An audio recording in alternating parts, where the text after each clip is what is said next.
Thanks for tuning in to Shauna Speaks Life, where every day is a good day to live your best life.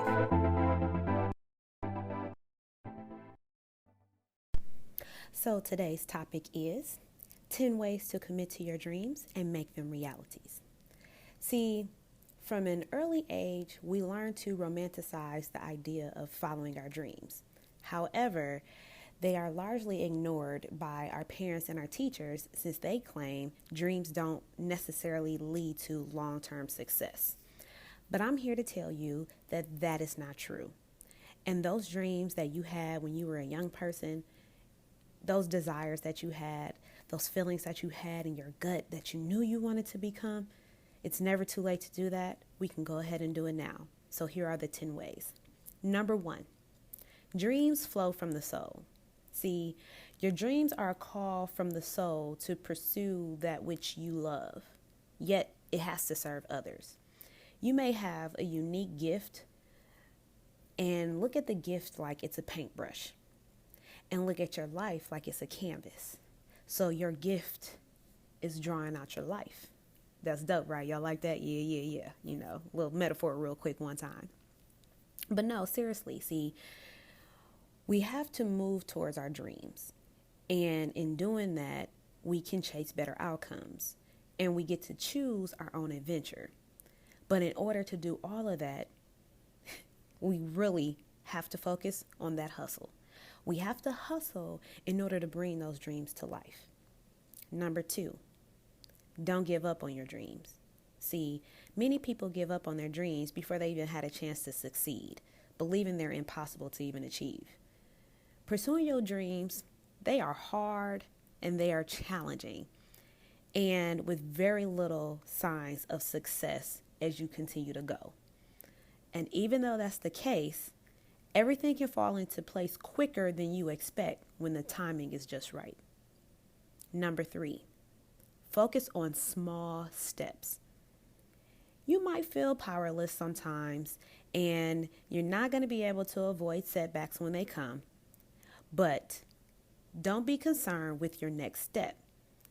It's going to reveal itself, and it's going to come closer sooner than you know. But each step of the journey will unfold at the right time. And sometimes we focus on the next steps now. You want to know what those next steps are, but you can't rush through your process, because if you do, you risk leaping into uncharted territory. And if your intentions are well-meaning, basically, success is going to happen in the long run anyway, as long as you stay committed and disciplined. Number 4, be flexible. Being flexible is very important to chase your dreams, because opportunities might not fall into your lap. Let's be honest, most times they don't fall into your lap. So the only thing you really need to be afraid of is not trying. Number 5, you have to let go of the excuses. See, excuses can hold you back from attaining the greater prize since you are confined to your comfort zone. So when you're in your comfort zone, you're like, you know what? I'm going to just stay right here. I'm not going to go out of my comfort zone. I'm not going to step to the edge, because that's just not, I'm not feeling that. I'm afraid of heights. I'm not going up that escalator. Y'all, I'm afraid of heights. And I went up an escalator in an arena, and I almost cried because it was taking me up a little too high, but I digress. But seriously though, see, those who achieve big had to first dream big. And people who dream big, they failed, and over again, but they weren't afraid to try again because they had to overcome the fear of failure. You don't compromise your dreams by keeping them far away from you because you're afraid to step close to them and afraid to step out of your comfort zone. Number 6, you have to discover your desire. See, you might have a desire to achieve your dreams, but you might also have established these deep roots for your dreams to grow and nurture them daily. You have to know your why. Why is this something that you want to pursue? Why is this something that you want to do with your life? And your why is going to be fueled by purpose and intention. See, opportunities will present themselves in weird ways when you're not even expecting them to come. But they're going to come, and it's going to be because they're going to be in alignment with your purpose. Why? Because you figured out what your why was, and it's in alignment with your purpose, and it has intention behind it. So doors will open, opportunities will come. Number 7, focus on your journey. See, a lot of times we don't want to focus on the journey because we rather focus on the prize. We want to focus on the end result.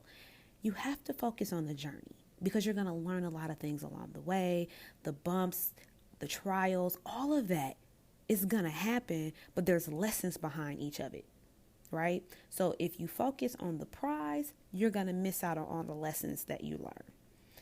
Life may never be the same once you achieve success. So enjoy the journey that it takes to get you there. Number 8, embrace failure.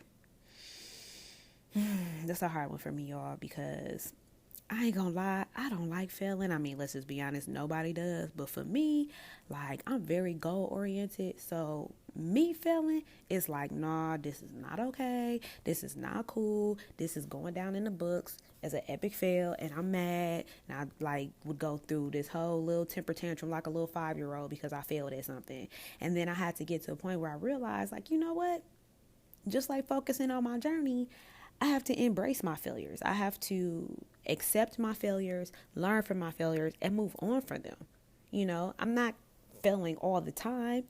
And when I do fail, I learn from the lesson, you know, and I move on. It's taking me closer to my dreams. That's one thing I definitely realized. Me not failing at anything also is telling me that I'm not trying to succeed at my goals. Not my 9-to-5 job. I kill at that. But it's those other things, the things that presents challenges in itself. And sometimes we look at those challenges as when we don't accomplish it, it was a failure. And instead, it was a lesson. So take that L.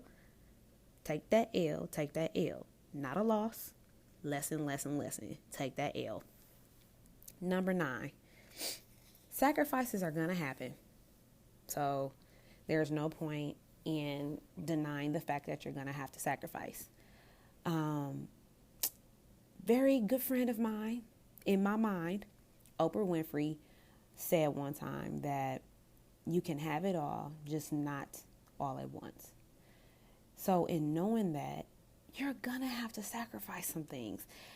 Not saying work around the clock 24/7, deprive yourself of sleep, because we need sleep in order to be successful. So you got to get enough rest.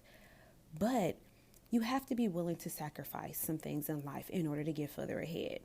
Now, I, Shauna, am not telling you to sacrifice family, because family is important.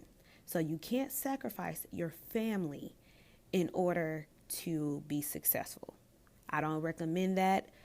There have been a lot of successful people who have said that they sacrificed their family, and then as a result, they lost their family. Family got divorced. You know, it changes the dynamic of the relationships with your children. So that's definitely not what I'm saying. So there might be times that you can't make practice or certain things, but the things that are most important to your family should be still equally as important to you. So I definitely wanted to make sure I said that. But then I also want to say that there are some people who want to say they wish they were more motivated, and they feel like that they're not motivated enough. And you don't hope for motivation. You should choose an ambition that you become motivated for. So then you don't have to worry about sacrificing for something that's not worth even sacrificing for. Finally, number 10, be willing to compromise. This one is hard for me, y'all, because it's like, I said what I said. This is what I want. I ain't got time to compromise. I want it just like this. I want to see it like this. I want it done like this. And unfortunately, that is not always how it works. So let's be honest. You have to consider making changes along the way towards your dreams instead of following a calculated plan. So you can have an outline, you can have ideas of what you want it to look like, but understand that there's going to be unexpected detours. There's going to be things that might make you have to sway left or sway right. And that's okay. Because, like, let's take Steve Jobs, for example. A lot of us have iPhones or some type of Apple product in their possession. Steve Jobs took a calligraphy class in college. Right? Calligraphy. What does that have to do with these phones and these computers and all of that? Well, let me tell you. Him taking that calligraphy class presented him an opportunity to create the fonts for the very first design of Apple computers. Boom, drops mic. That's all I gotta say. So, these 10 ways can help you, again, commit to your dreams and make them realities. When we come back, we're going to drop that nugget for the week. So stay tuned. Don't go anywhere, you guys. Welcome back. Hey, I'm so glad you guys are still tuned in to catch this nugget for the week. And this is what it is. Focus on maximizing your potential and fulfilling your purpose. So again, that ties into those 10 ways to commit to your dreams. Those dreams are part of your purpose. So let's commit to those dreams. Let's make them happen. Maximize your potential so you can fulfill that purpose. You're officially part of the Speak Life Nation. So remember, speak life to yourself, speak life to others. Until next time, y'all.